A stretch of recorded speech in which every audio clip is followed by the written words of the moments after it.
अफगानिस्तान पर तालिबान का कब्जा। राष्ट्रपति अशरफ गनी ने देश छोड़ा। अहमद जलाली को मिल सकती है अंतरिम सत्ता की कमान। अभी जो न्यूज़ सामने आई है वो मैं आपके सामने लेके आई हूँ। अफगानिस्तान में जो अभी न्यूज़ तुरंत की ताज़ा है वो ये है, 15 अगस्त 9:11 के समय में अफगानिस्तान के राष्ट्रपति अशरफ गनी देश छोड़कर चले गए हैं। सूत्रों ने यह भी कहा है कि अली अहमद जलाली को नई अंतरिम सरकार के प्रमुख के रूप में नियुक्त किया जाएगा। आज अफगानिस्तान की स्थिति देखकर मन बहुत व्यथित हो रहा है। लगातार कई दिन से मैं न्यूज़ देख रही थी और मुझे लग रहा था क्यों नहीं सारे विश्व के देश आपस में मिलके किसी एक देश के लिए कुछ करते, उनको बचाते। भारतीय विमान 129 सवारियों को लेके अभी न्यू दिल्ली पहुंचा है। उसमें एक अफ़गान भी हैं जिनकी फैमिली भी अभी पहुंचने वाली है। वो बोल नहीं पा रहे, हिंदी नहीं जानते हैं, इंग्लिश में बात कर रहे हैं और बता रहे हैं कितनी मुश्किलों से वो यहाँ पहुँचे हैं अपनी ज़िंदगी बचाने के लिए, और भारत ने उनको शरण दी है। आंतरिक मंत्रालय के वरिष्ठ अधिकारी ने कहा है कि अफगानिस्तान के राष्ट्रपति अशरफ गनी देश से तजाकिस्तान के लिए रवाना हो गए हैं। उपराष्ट्रपति सालेह के भी अफगानिस्तान छोड़ने की खबर है।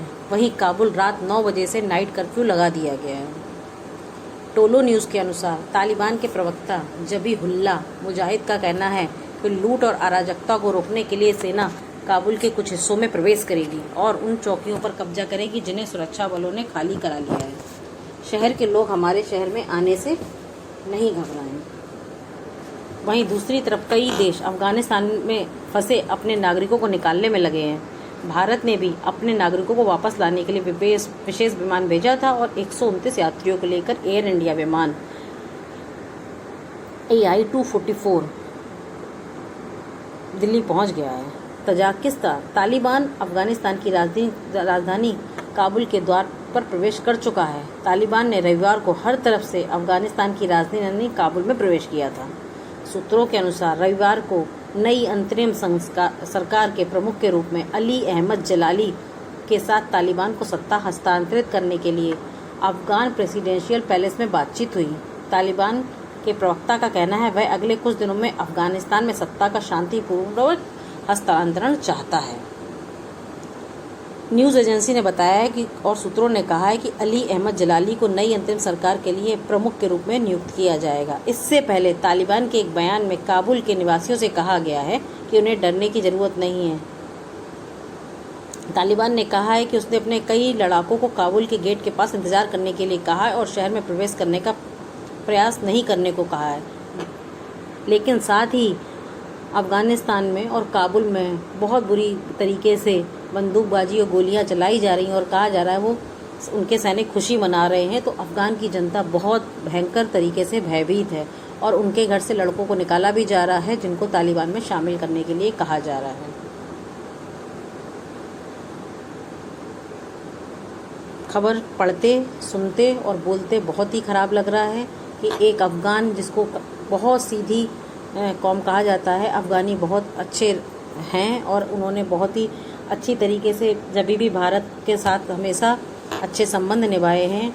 आज उनके देश को, जैसे आज हम अपने भारतवर्ष को मना रहे हैं स्वतंत्रता दिवस, और आज उससे भी ज़्यादा याद किया जाएगा कि आज के दिन वो लोग गुलाम हो गए थे। तालिबानियों ने बहुत बेरहमी से अभी एक अमेरिका के नेवी के सैनिक को भी पकड़ लिया है। जो क्या कर रहे होंगे उसके साथ ये तो आप या कोई भी नहीं जानता, क्योंकि तालिबानी बहुत ही भयंकर तरीके से मारपीट करते हैं, बहुत ज़्यादा। और उन्होंने ये भी कहा भी था कि अगर वो इन राष्ट्रपति जो अफ़गानिस्तान के थे उनको पकड़ लेंगे तो वो उनको उल्टा लटकाएंगे, पता नहीं क्या क्या उनका कहना था अशरफ गनी को। तो अच्छा ही रहा अशरफ गनी देश छोड़ के चले गए हैं, क्योंकि राजा कहीं भी हो अपने देश को बचाने के लिए प्रयास करता है, लेकिन अगर राजा ही ना हो तो उस देश का क्या होगा, नाविक ही ना हो तो नाव का क्या होगा। मैं प्रार्थना करती हूँ कि अफ़गानिस्तान जल्दी ही आज़ाद हो, और क्या कहूँ शब्द नहीं समझ में आ रहे हैं। तालिबानी अफ़गानियों को ना परेशान करें, अफ़गानियों की भगवान रक्षा करें। बने रहिए अमृतवाणी पे। धन्यवाद आप सभी को।